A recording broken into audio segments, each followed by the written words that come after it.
welcome to a live caricature talk through with me, your host. So it starts with the undersketch. I use the peach neocolor, I guess it's called salmon. Sometimes I'll use a pencil, but mostly I use the peach neocolor because I don't like to erase. So if I draw lightly enough, I don't have to erase. So I'm just thinking about their shapes, where the features are gonna go, and then I'll get into inking it. And I'm using a Crayola marker, of course. Getting their vibe. They're kind of cute looking at each other. She's got big eyes, more wide, like hamburger face. He's got the longer hot dog face, which I love when that happens. Hamburger and hot dog getting together and makes for a really good composition and dynamic. So I'm just going through and making sure my lines are really bold and simple. Making sure the line weight is thicker at the bottom of a shape and thinner at the top of a shape, or in case of the eyelids, the top line is going to be much thicker than the bottom line. I'm not outlining each tooth, I'm just kind of doing a general shape. She has a slight underbite, so I'm keeping that bottom tooth overlapping the top, and she kind of has like some sharp pointy teeth. So later on with the neocolor gray, I'll add teeth lines, but I want to keep it simple for this drawing. Sorry, my hat was covering that part, so I just edited out her big butterfly necklace. It's not that big, but we talked about it when they sat down, so I thought I'd exaggerate it and make it like a big old chain. Quick thin lines to indicate her hair, and then I'm just going back in with the neocolor to undersketch her glasses so they can have proper form. And I'm using two markers here because one's a bit more dead than the other one, so I'll switch back and forth. Like the juicier one I'll have for the thicker lines, and then the more dead one I'll have for all the thinner lines. And in general, an outside of a shape, like her face shape, is going to have a thicker line than the inside. So it's all hair, but the outside outline of the hair is going to be thicker than the inside. Then I'm starting with his eyes first to make sure that they are looking at each other.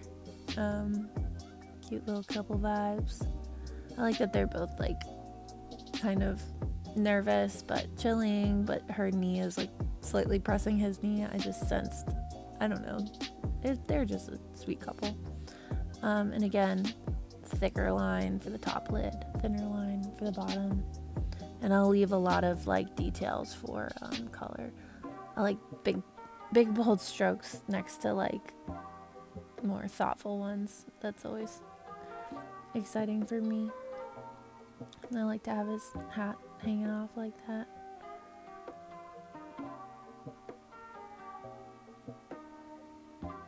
And I'll go from downwards upwards for mustache hair, so the bottom of the line is thicker than the top.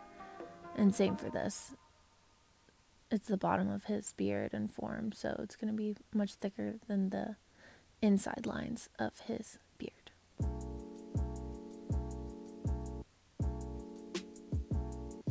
I don't like to stress too much about these lines to make them perfect. It's just kind of gives it some movement when the pen kind of takes over, and it's just like, we'll see what line happens here. Could be fun.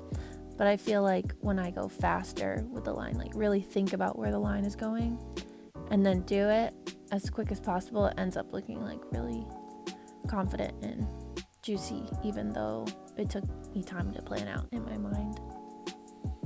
And people are very into the Raiders hats around here, so when I don't draw the Raiders hat, I feel like I get some flack. So I started drawing the Raiders hat and just making the guy look like very silly. And I'm just gonna speed up this part because it is so boring. So, and back to normal time. But again, I'm like thinking before each line and just like letting it happen as quick as possible. Just letting my hand just like phew, phew, you know what I'm saying? Pew, pew. But the outside line's thicker and the inside line is thinner in general.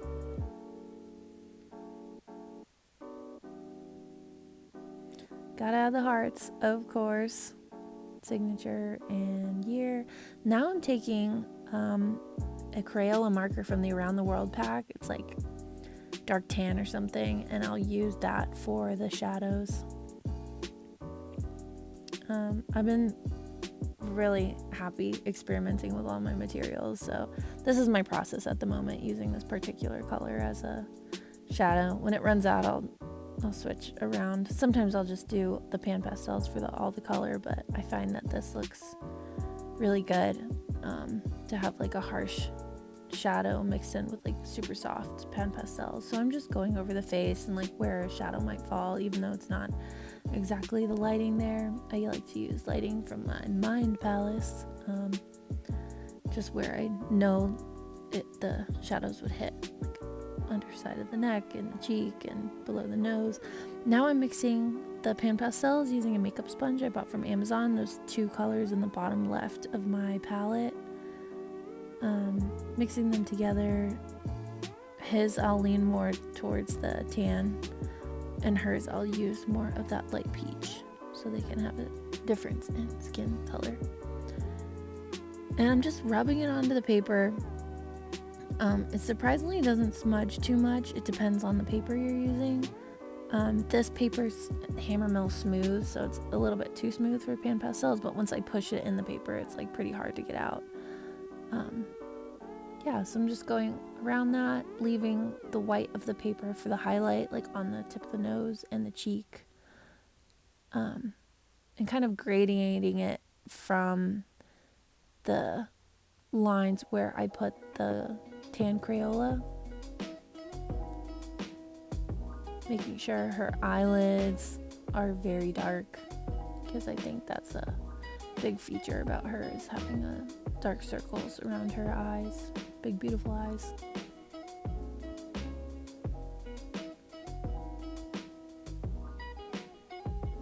I originally bought the sponges that pan pastels make for their pastels, and they're absolutely garbage. I found this makeup sponge pack on Amazon for like $10, and it came with like 12 different makeup sponges, and it's cool because they're all different colors, so I'll have different makeup sponges for each color. Like the one I'm using is like my light skin sponge, so I'll use that with the peach, the tan, and the pink. Now I'm putting the pink. Realizing that the pink of the pan pastel is a little bit too light, so I'll go back over that with the Neo Color pink. But my friend Jackie just ordered the makeup sponges, but they come like super small, so I'm gonna order those and see how those work for me, because right now I'm using pink and brown and gray still of the Neo Color, just for like eyes, teeth lines, teeth shadow, eyeshadow, and like the blush and tip of the nose, as you can see, going back over with the Neo Color pink, because the pan pastel pink does not cut it. It's too light. But it's really cool because you can't see in the picture, but the pink is like, has some shimmer to it, so that's kind of fun. Yeah, I don't trust my skills yet with the makeup sponges and like eyes. It just like always goes outside the line, so I'm using the Neo Color brown to fill in her eyes. And I'm just filling, usually I leave a highlight, but I've been recently really into the Presto pen, jumbo correction pen that I talk about in the color video. I'll use that for highlights in the eyes. Using the gray to make the eyes pop out a little more, putting the shadow underneath the bottom of the eye, and for his on top, because his eyelid is more heavy and below a hat, and hers is more bulgy, so that's why the shadow is going underneath.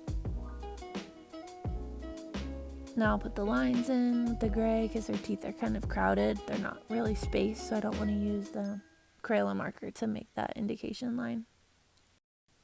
Cool, now I'm using a little bit of the yellow and a little of the peach to mix in together, because her hair is like quite light. It's just kind of trial and error. I'm like, ooh, I made her too blonde. I'll just go back over with the brown after. Luckily the pan pastels you can layer quite a bit, But really, once you push it in the paper, it's like really in there. You have to like really try to erase, and even then it's not coming out all the way. It depends on the paper you buy though. If you're gonna use pan pastels, I recommend like a little bit more toothy paper. The only downside of that is it eats up your marker a little bit quicker, but I think it's worth it. Like if I had to do this again, I'd use different paper. And just blending upwards, nice gradient. I really like using pan pastels because it reminds me a lot of the look of airbrush without having to bring a compressor and like clean my airbrush all the time and all that. And plus, when you're doing airbrush next to an artist that's doing neocolor, people just like naturally line up for airbrush because they think it's like magic, which it is. But this is nice because I'm not risking getting a fan club for using pan pastels.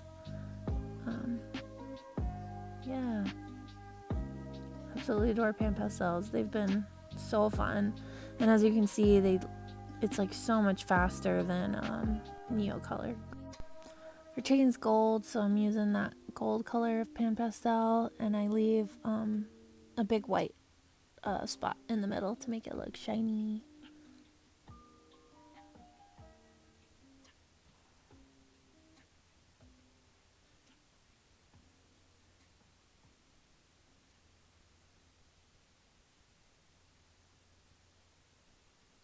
Using a little bit of gray and black to mix to make his t-shirt. As you can see, the pan pastels are just bomb.com. In like no time you can have like a pretty smooth block of color. And I save the dark brown and black for last because it really does get everywhere. It gets all over my hands. Like, so now I'm getting her roots and natural hair color in there. And using the neocolor black to add some darker shade into his, oh wait, I think that's actually, no, it's neocolor dark brown, or raw umber it's called, just to put some texture and give it a little sharpness, since I don't have those like little makeup sponges yet. Using the King's Art gel crayons that I got at Walmart, because they're super bold and more accurate than if I had used the pan pastels. And then this art crayon, whatever, that one I just used, has like some gold glimmer to it, so I put it in people's chains and it like really makes it look shiny in real life.